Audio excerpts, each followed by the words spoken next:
Bonjour à tous. Aujourd'hui, on va parler de l'organisation des activités professionnelles en France. Mais avant tout, on doit répondre à une question importante. Travailler, c'est un droit ou un devoir? Le préambule de la Constitution de 1948 a tranché. Selon lui, chacun a le devoir de travailler et le droit d'obtenir un emploi.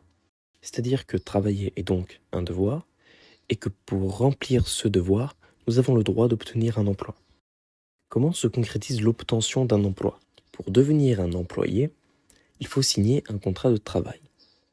Un contrat de travail est un contrat signé entre un employeur et un employé.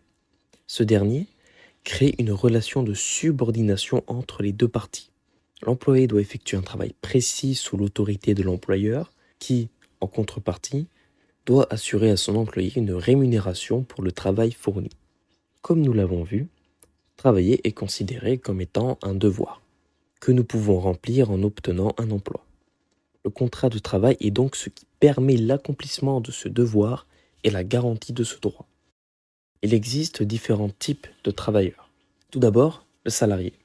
Le salarié est celui qui est dans une situation de salariat, c'est-à-dire qu'il a signé un contrat de travail avec une entreprise dont il est le subordonné. Être salarié permet de bénéficier de protections, une durée maximale de travail, le paiement des heures supplémentaires, le droit au congé payé, la sécurité de l'emploi. Adopter ce statut, c'est donc avoir plus de sécurité, une stabilité dans l'emploi et un accès à certains droits. Le deuxième type de travailleur que nous allons voir, c'est celui du travailleur indépendant. Le travailleur indépendant n'a pas de lien de subordination. Il n'est pas lié par un contrat de travail à l'entreprise ou à la personne pour qui il exécute sa mission. Il travaille pour lui-même. On trouve parmi eux des artisans, des commerçants, des artistes, électriciens, coiffeurs, architectes. La liberté d'entreprendre est un droit fondamental reconnu par l'Union européenne. Cela fait partie de la liberté de commerce et de l'industrie. Chacun a le droit de créer une entreprise, de s'installer et de travailler à son compte. Ce droit est protégé par l'article 16 de la Charte des droits fondamentaux de l'Union européenne. Enfin, la dernière catégorie de travailleurs en France est celle des fonctionnaires. Un fonctionnaire est une personne employée par l'administration publique, c'est-à-dire l'État, une collectivité territoriale ou un hôpital public. Il a un emploi permanent et il est titulaire d'un grade dans une hiérarchie. Il existe 3 catégories de fonctionnaires. D'abord, les fonctionnaires de l'État. Ensuite, les fonctionnaires territoriaux. Et enfin, les fonctionnaires hospitaliers. Les fonctionnaires ne sont pas liés à un contrat privé comme les salariés. Ils ont un statut spécifique.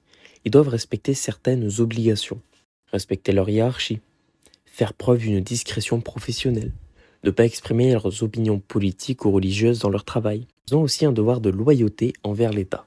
Lorsqu'on travaille pour un employeur, qu'il soit privé ou public, on est soumis à un certain lien de subordination juridique. Dans le secteur privé, l'employeur dispose de 3 pouvoirs. 1. Le pouvoir de direction. Il donne des ordres et organise le travail. 2. Le pouvoir réglementaire. Il fixe les règles dans l'entreprise comme l'hygiène, la sécurité ou la discipline. 3. Le pouvoir disciplinaire. Il peut sanctionner un salarié en cas de faute. Par exemple, avec un avertissement ou un licenciement. Par exemple, dans une lettre d'avertissement, un employeur peut rappeler les horaires de travail, les règles à respecter et les conséquences en cas d'un non-respect. Dans la fonction publique, le lien de subordination prend une forme différente. Les fonctionnaires doivent obéir à leur supérieur hiérarchique, ne pas accumuler des activités professionnelles sans autorisation et respecter la neutralité de leurs fonctions. Pour conclure, que vous soyez salarié, entrepreneur indépendant ou fonctionnaire, vous avez des droits, mais aussi des devoirs. Le choix d'un statut dépend de votre projet, de votre besoin de sécurité ou d'autonomie. Je vous invite alors à me dire lequel de ces 3 statuts vous attire le plus en commentaire. Je vous remercie d'avoir regardé cette vidéo. N'hésitez pas à me donner votre avis. C'était le Philophile. À très bientôt.